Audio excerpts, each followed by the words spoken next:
ਹੋਏ ਹੋਏ ਬੜਾ ਤਰਸਾ ਰਿਹਾ ਮੈਨੂੰ ਕਸਮ ਬਹੁਤ ਬੁਰੀ ਇਹਨਾਂ ਨਾਲ। ਗੱਲ ਸੁਣੋ, ਹਾਂਜੀ ਹਰੀਏ ਤੇ ਕੀ ਹੋਇਆ? ਐਡੇ ਆਲੂ ਪਏ ਨੇ ਕਸਮੇ, ਲਾਲ ਸਰੋਂ ਹੋਏ ਪਏ ਨੇ, ਐਡੀ ਲਾਸਾਂ ਪਈਆਂ ਨੇ।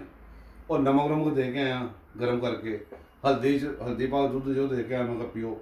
ਰੋਜ਼ ਬਹਿਸ ਵੀ ਤਾਂ ਇਹਨਾਂ ਨੂੰ ਕਰਨੀ ਹੁੰਦੀ ਹੈ ਨਾ, ਤੇ ਵਿਚਾਰੇ ਬੜੇ ਬਿਮਾਰ ਹੋਏ ਪਏ ਨੇ, ਬੜੇ ਡਾਂਗਾਂ ਫਿਰੀਆਂ ਇਹਨਾਂ ਨੂੰ। ਖੈਰ ਕੱਲ੍ਹ ਮੈਂ ਇੱਕ ਗੱਲ ਹੋਰ ਕਰਨ ਨੂੰ ਛੱਡੋ, ਪਰ ਇਹਨਾਂ ਨੂੰ ਮੈਂ ਇਲਾਜ ਕਰ ਲਾਂਗਾ। ਮੈਂ ਖਬਰਾਂ ਸੁਣ ਰਿਹਾ ਸੀ, ਪਾਕਿਸਤਾਨ ਦੀ ਸਭ ਤੋਂ ਵੱਡੀ ਅਦਾਲਤ ਦੇ ਸਭ ਤੋਂ ਵੱਡੇ ਅਹੁਦੇ 'ਤੇ ਬੈਠਾ ਬੰਦਾ ਤਰਜਮਾਨੀ ਕਰ ਰਿਹਾ ਸੀ PTI ਦੀ ਕੱਲ੍ਹ। ਇਹ ਜਦੋਂ ਸਮਝ ਇਸ ਗੱਲ ਦੀ ਲੱਗੀ, ਜਿਹੜਾ ਉਹ ਜੈਲੀ ਲੈਟਰ ਕੱਢ ਕੇ ਆਇਆ ਸੀ ਨਾ, ਤੇ ਕਹਿ ਰਿਹਾ ਸੀ ਕਿ ਜੀ ਇਹ ਲੈਟਰ ਜਿਹੜਾ ਨਾ ਚੀਫ ਜਸਟਿਸ ਦੇ ਕੋਲ ਲੈ ਜਾਓ। ਬੜਾ ਰੌਲਾ ਪਾਉਂਦਾ ਚੀਫ ਜਸਟਿਸ ਦੇ ਕੋਲ ਲੈ ਜਾਓ। ਉਹ ਪਤਾ ਲੱਗਾ ਉਹਦਾ ਉਹਨਾਂ ਦਾ ਤਰਜਮਾਨ ਹੈਗਾ।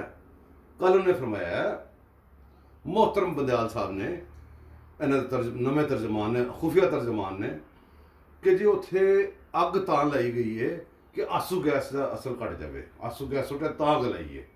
ਤੇ ਬੰਦਿਆਲ ਸਾਹਿਬ ਦੱਸੋ ਆਸੂ ਗੈਸ ਕਿਉਂ ਸੁੱਟਿਆ? ਆਸੂ ਗੈਸ ਦੀ ਵਜ੍ਹਾ ਤੋਂ ਅੱਗ ਲਾਈ ਹੈ। ਤੇ ਆਸੂ ਗੈਸ ਕਿਸ ਵਜ੍ਹਾ ਤੋਂ ਸੁੱਟਿਆ? ਉਹ ਇਸ ਵਜ੍ਹਾ ਸੁੱਟਿਆ ਜਿਹਨੂੰ ਤੁਸੀਂ ਪੂਰਾ ਮਨ ਕਹਿ ਰਹੇ ਜੇ, ਜਿਹਨੂੰ ਤੁਹਾਡਾ ਅੱਜ ਲੀਡਰ ਪੂਰਾ ਮਨ ਕਹਿ ਰਹੇ ਸੀ ਤਕਰੀਰ ਦੇ ਵਿੱਚ। ਉਹ ਜਿਹੜਾ ਧਰਨਾ ਜਾਂ ਜੋ ਵੀ ਕਹਿ ਲਵੋ, ਧਰਨਾ ਕਦੀ ਕਹਿੰਦੇ ਨੇ, ਕਦੀ ਕੁਛ ਕਹਿੰਦੇ ਨੇ, ਮਤਲਬ ਕਿਸੇ ਗੱਲ ਤੇ ਨਹੀਂ ਖਲੋਂਦੇ। ਉਹਦਾ ਪੂਰਾ ਮਨ ਸੀ, ਇੱਕ ਪੁਲਿਸ ਵਾਲੇ ਦੀ ਸ਼ਹਾਦਤ ਤੋਂ ਸ਼ੁਰੂ ਹੋਇਆ ਸੀ ਉਹ, ਤੇ ਅਮਲਾਕ ਸੜੀਆਂ ਉਹ ਸਾਰੀਆਂ ਸਾਹਮਣੇ ਨਜ਼ਰ ਆ ਰਹੀਆਂ ਜੇ। ਇਸ ਮੁਲਕ ਵਿੱਚ ਪਹਿਲਾਂ ਕੋਈ ਇhtਜਾਜ ਨਹੀਂ ਹੋਇਆ। ਇੱਥੇ ਪਹਿਲੀ ਵਾਰੀ ਆਸੂ ਗੈਸ ਨਹੀਂ ਵੱਜੇ।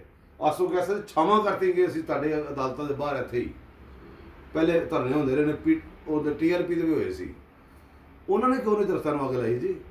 ਇਹ ਤੁਸੀਂ ਲਵਾਈ ਜਨਾਬ, ਇਹ ਤੁਹਾਡੇ ਜੱਜਾਂ ਨੇ ਲਵਾਈ। ਜਿਹੜੇ 5 ਤੁਸੀਂ ਪੂਰੇ ਹੋ ਕੇ ਬਹਿ ਜਾਂਦੇ ਨਾ, 5 ਸੁਪਰੀਮ ਕੋਰਟ ਦੇ 5 ਜੱਜ ਨਹੀਂ, ਕਾਫੀ ਸਾਰੇ ਹੈਗੇ ਨੇ। 5 ਤੁਸੀਂ ਜਿਹੜੇ ਬਹਿ ਜਾਂਦੇ ਨਾ, ਇੱਕ ਤੁਹਾਡੇ 5 ਜੋ ਰਿਟਾਇਰ ਹੁੰਦਾ, ਉਹ ਜਿਹੇ 5 ਇੱਕ ਹੋਰ ਲਿਆ ਕੇ 5 ਪੂਰਾ ਕਰ ਲੈਂਦੇ ਜੇ।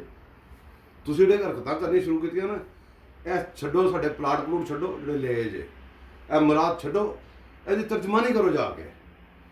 ਜਿਹੜੇ ਜੁਰਮ ਉਹ ਅੱਜ ਤੱਕ ਕਰ ਚੁੱਕਿਆ ਕਮਿਟ, ਤੁਸੀਂ ਉਹ ਜੁਰਮਾਂ ਤੇ ਸਜ਼ਾ ਜਾਰੀ ਕਰਨੀ ਸੀ। ਤੁਸੀਂ ਸਾਥੀ ਬਣੇ ਜੇ, ਤੁਸੀਂ ਸਾਥੀ ਹੋ, ਸਾਥੀ ਹੋ, ਸਾਥੀ ਹੋ।